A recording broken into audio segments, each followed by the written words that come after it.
Okay, hey, I'm Kaylin Kimball, and this is my screencast about my website. And here on the first page, we have my homepage about speech language pathology, just really saying like welcome and telling you why I'm going to use the site, and shared how I plan to benefit my site with everyone who wants to read. And then on the next page, I have my About Me page. I'm just saying my name, what I'm in school for, and like what I plan to do, because that like kind of relates to what my website's about. And then on the next page, I have my resources,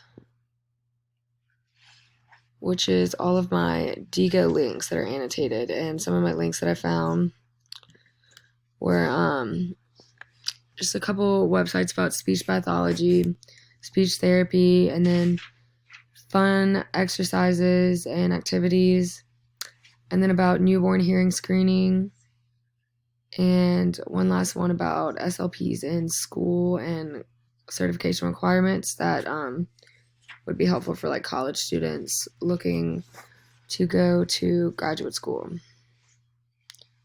Spread this out a little.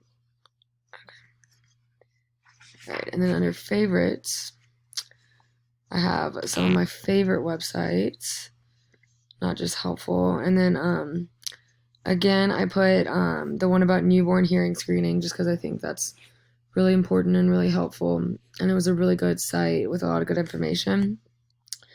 And then the next one I have is about speech therapy and what it is, how it works, and why you may need therapy or your child may need therapy.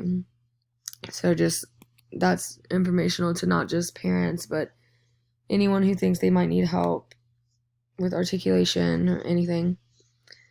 And then lastly, I have the LSU's website of communication disorders and sciences, and that's what I majored in at LSU and what I plan to go to graduate school for.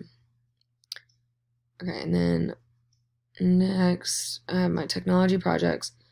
I have my digital story, which I did on the Knock Knock Museum, which is a museum, a children's museum that's located in Baton Rouge. That's goal is to help children and educate them the best way that they can in like a fun and also educational way. Then next, I have my mobile app. And for my mobile app, I used Nearpod, which is it's an Alright, so it's kind of like Kahoot in a way. It's like you can log on and like put in a code and everyone can interact in it together. So that's a really good way for students to participate together in a classroom when their teacher's like still in control of it and can guide them. And then we have PLN and PLE.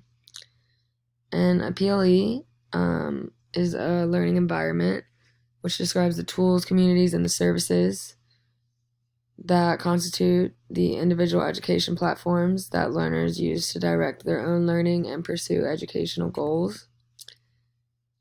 And then a professional learning network describes like colleagues, mentors, and professionals that you're going to associate with through your own personal development and journey in your job.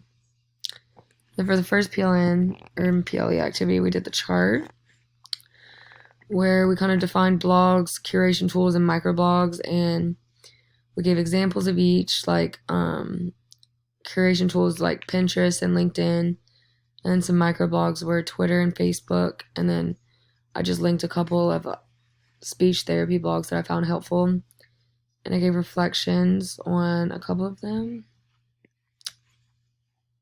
And then for my PLN3, we made a Twitter account and followed for the semester. And the page that I thought was the most helpful was a lady named Alice Keeler. And she was like a mom and teacher who just shared like really fun and educational ways to like I don't know, learn. And I thought she was helpful and funny. And then we have some web page evaluations. And yeah, I evaluated a website called Pre-Kinders, which was like an interactive site for teachers to find learning tools for like young students and things such as like literacy, math, science, fine motors, art centers, and they had a lot of like helpful printable handouts that you could use. So that was helpful. And then this is my Apple teacher certification, where we had to go and earn our badges. And since I have a MacBook, we completed them for the MacBook badges in like GarageBand, Numbers, iMovie, Keynote, and Pages for Mac, and then just overall Mac. So that helped a lot, and like in case I ever want to use my laptop in a helpful way to educate. And then lastly, I have my blog, which is my speech blog. And my first post is my About Me post. That's just kind of the same thing as like my first page of my blog, explaining why I'm here, what I'm doing on this site and blog. And then the second post is explaining copyright and just letting people understand that better. And then lastly, my wiki post was just explaining wiki, talking about how it's an interactive site. Good site. We like wiki.